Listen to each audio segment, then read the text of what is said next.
de este podcast. ¿Qué tal? ¿Cómo les va? Un gusto. Un gusto, Alejandro. Muy buenas tardes. ¿Cuáles son los valores que surgen de estos datos de la prueba Aprender de la agresión entre los mismos chicos dentro del aula? Sí, a ver, si ustedes me permiten, lo primero es descartar el término bullying en esta investigación. Bien. En este caso, este trabajo, este informe que hizo Argentinos por la Educación, a partir de la investigación que realizaron de las pruebas Aprender 2023, que se aplicaron a los chicos de sexto. Los autores fueron Siders, Alzú y Saint-Guillen. Fueron muy precisas en esto, ¿no? O sea, se referían a que 6 de cada 10 alumnos, un 63% promedio de chicos de la primaria, habían sido víctimas de una agresión en la escuela o en las redes sociales, ¿no? Acá lo que se consideró fue el conjunto de situaciones generales, ¿no? De violencia, mentiras, amenazas, daño, robo, apertenencias, agresiones físicas o verbales en general, que pueden haber sido tranquilamente esporádicas o no. Por eso no se refiere concretamente al fenómeno bullying, porque el bullying tiene que ver con acoso, con hostigamiento, o sea, un hecho de agresión, de violencia que se repite en el tiempo.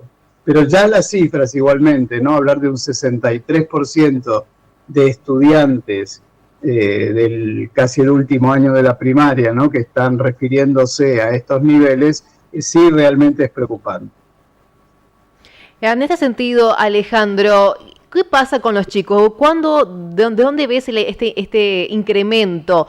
¿O qué es lo que surge para que nazca esta violencia? Hablamos de chicos de primaria, esta violencia, esta discriminación, uno entendiendo, ¿no? Las infancias, donde tendrían que jugar, pero sin embargo se ve este lado oscuro. ¿Por qué nace esto o de dónde yace? Sí, las cifras dijimos, ¿no? Por un lado las de agresiones eran 6 de cada 10, la discriminación estaba promedio en el país 36%, Chaco tenía un poco más, pero después si quieren ustedes podemos hablar lo relativo, ¿no? De esta cifra, porque a veces que dé poco puede ser signo de naturalización, ¿no? Y que dé mucho también puede ser un indicador de que es un tema que se habla o que hay más conciencia de los derechos, ¿no? Así que tendríamos que tomarlo con pinzas. Pero volviendo a tu pregunta, en general, nosotros si partimos del marco teórico de la violencia, nosotros decimos la violencia en general es una conducta aprendida, una conducta aprendida en distintos ámbitos, ¿no? Prioritariamente va a ser la familia, que es la primera escuela, la primera socializadora, ¿no? La escuela de valores, donde se aprende la resolución de conflictos, la tolerancia, etcétera. Después va a venir el barrio, ¿no? Lo cercano, el entorno cercano.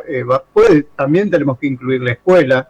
La escuela no es un ámbito inmaculado, ¿no? Sino que es un ámbito donde hay chicos que pueden aprender también a ser violentos, por ejemplo, para ser aceptados, ¿no? Por el grupo, para integrar armar un grupo de pertenencia. Y luego la sociedad en general, que está permanentemente dándonos mensajes.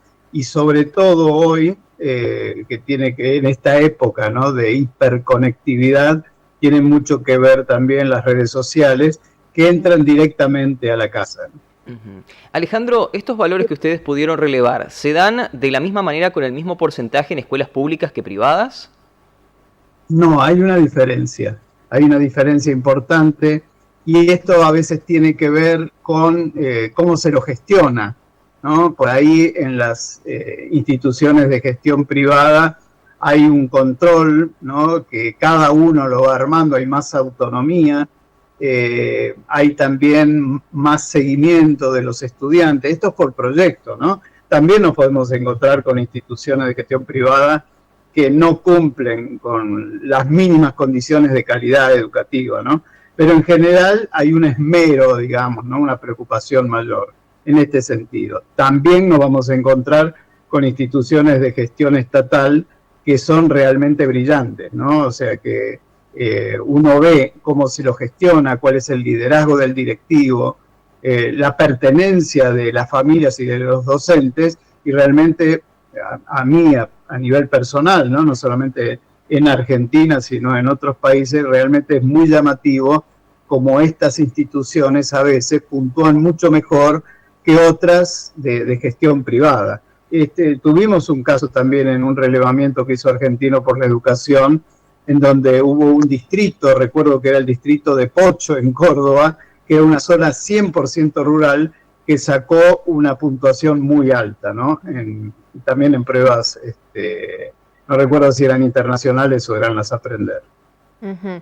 Estamos hablando de cifras totalmente altas, Alejandro, y sobre todo en cifras que esto incumbe a los niños de un lado negativo. ¿Qué quiere decir esto? Que en vez de asistir al colegio para un lado positivo, para aprender, al contrario, esto por supuesto que va a disminuir su asistencia a clases, intuyo. Estás tocando un tema muy importante, que es uno de los mensajes que nosotros permanentemente insistimos a los responsables de las políticas públicas o políticas educativas, ¿no?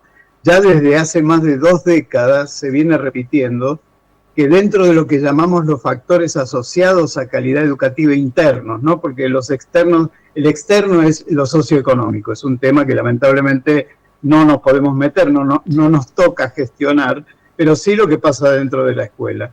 Y en este caso, todos los estudios ya sobre todo de las pruebas internacionales, a partir, ¿no?, de las pruebas internacionales que dan datos, ¿no? Las pruebas PISA, por ejemplo, ¿no?, para los chicos de aproximadamente 15 años, las pruebas CERCE también, que son para los chicos de la primaria, generalmente tercero y sexto de la primaria, bueno, y también lo dicen las pruebas Aprender, primero ponen una serie de indicadores, ¿no?, que son los que influyen en calidad educativa, pero también en rendimiento y en la permanencia de los chicos en la escuela. Y dentro de todo esto estaba lo que llamamos en general el clima escolar o clima social escolar, para hacer más, cumplir más con este tema de la convivencia, ¿no? Y pasó a ser protagonista, de ser uno más dentro de los distintos indicadores que tienen que ver con liderazgo directivo, capacitación docente, presupuestos, etcétera. Hoy es, según los organismos internacionales, el indicador más importante, el que más está influyendo en el aprendizaje de los chicos y en su permanencia en la escuela. Uh-huh. Alejandro, esta es una gran alarma porque obviamente lo que pasa en la sociedad se traslada al aula y estamos normalizando la violencia al punto tal de que tal vez el chico no lo vea como violencia a esto que se vive dentro del ambiente escolar. Muy bien esto que estás planteando, ¿no? Cuando uno analiza bien el estudio se va a encontrar estas cifras, ¿no? Hay chicos que hablan 6 de cada 10 que dicen que sufren agresiones, casi el 40% está hablando de distintos tipos de discriminación a nivel, lo que tiene que ver con su aspecto físico, por cuestiones personales o familiares, y sin embargo, el 90%, 9 de cada 10 está diciendo que la escuela es un lugar en donde se sienten bien, ¿no? O un 65% que también manifestó que se llevaban bien entre ellos. Entonces uno dice, ¿qué pasó acá, no? Porque evidentemente hay un gran desencuentro en los números, y esto tiene que ver con lo que acabas de decir, ¿no? Nosotros, en general, no quiere decir que sea el único motivo, ¿no? Pero en general hay una naturalización del fenómeno, ¿no? De las agresiones, de la discriminación, de la violencia en general. Es como que la escuela es un ámbito donde seguramente se va a dar todo esto y los chicos lo aceptan, ¿no? Después ven cómo hago para formar mis grupos. Lamentablemente hay chicos que son víctimas de situaciones de violencia, sin embargo quieren estar incluidos en un grupo, ¿no? Lo que llamamos las víctimas incluidas, ¿no? Que tratan de aguantar un poco lo que pasa, a veces hasta con una sonrisa, ¿no? Pero necesitan formar parte de un grupo, ¿no? Ser parte de un grupo, porque son púberes y adolescentes, ¿no? Les importa mucho más esto, pertenecer a un grupo a veces que le vaya bien en las materias. Pero totalmente, una etapa muy, muy complicada también para los niños y los adolescentes. Bien, usted recién mencionaba un poco el porcentaje. Chaco lidera, ¿no?, el 49% en esta provincia, lamentablemente. Le sigue Santiago del Estero, 46%, y La Rioja, 45%. En este sentido, Alejandro, ¿usted cree que en un futuro se pueda revertir esta situación?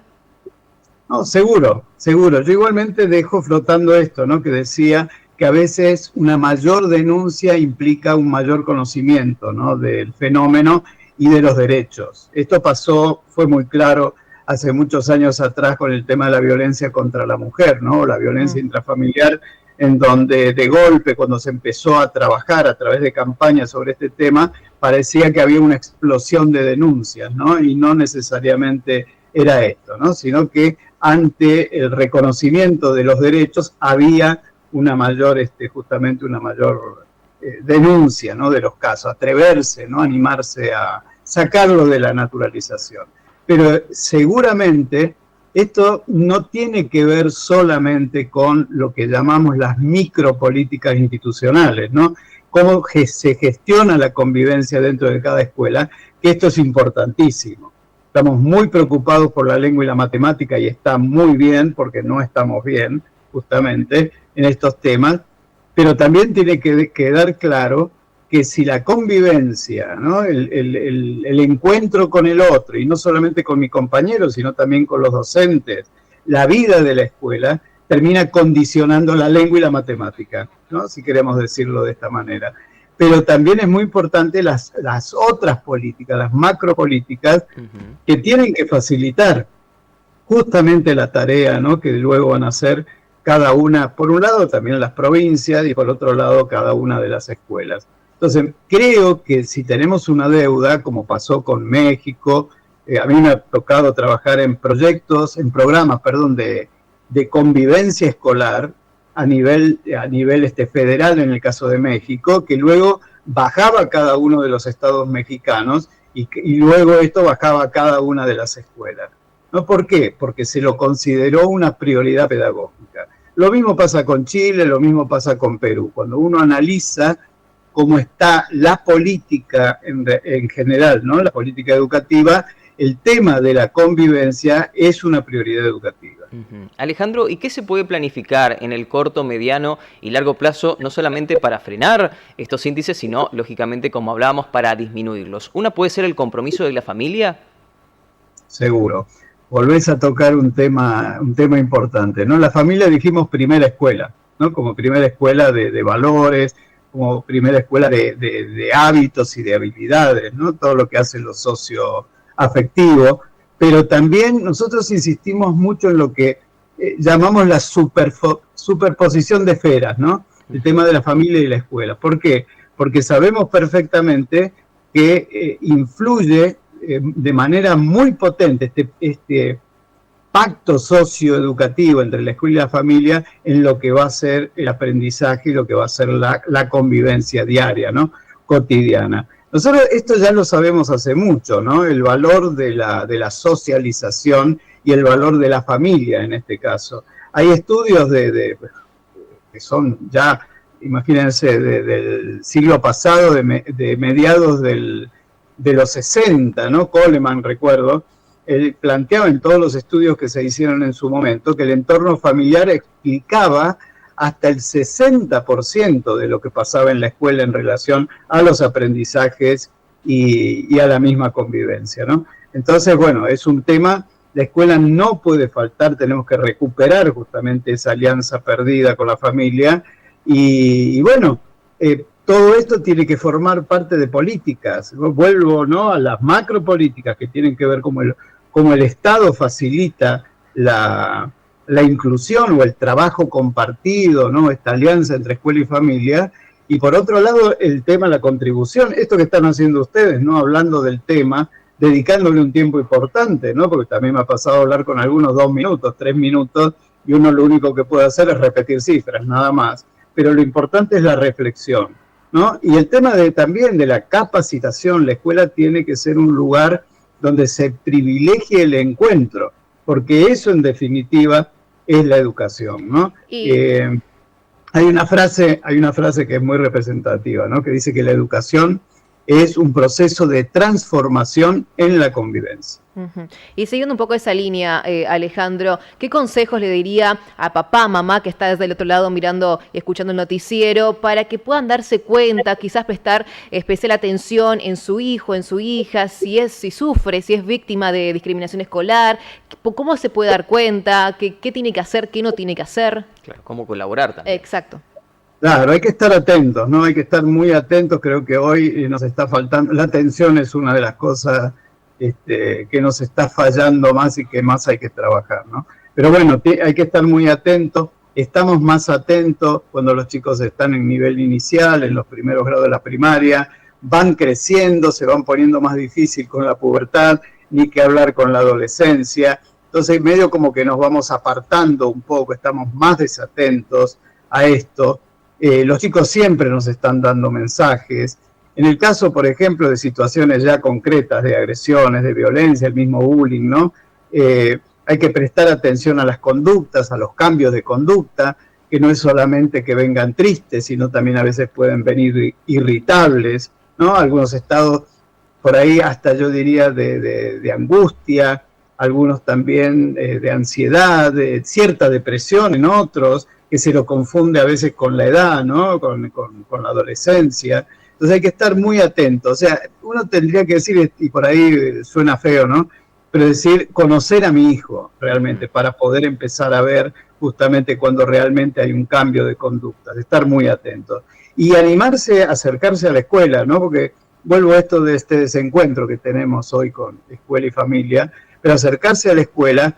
Y en todo caso, como sí es cierto, pasa muchas veces, la escuela no responde, no reacciona como debería, bueno, seguir los canales, evitar que sea la judicialización que sea el último paso, ¿no? Porque hay casos realmente graves, ¿no? Sí. De daño.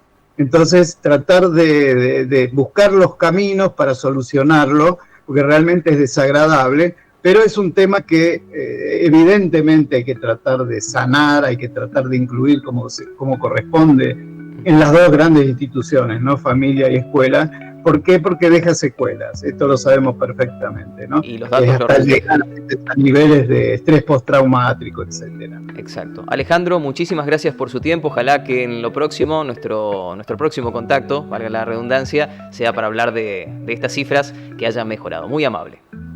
Que sigan muy bien, gracias. Nordeste Podcast. Los mejores momentos de la radio de tu vida. Nordeste y vos. ¿Conectados? Siempre.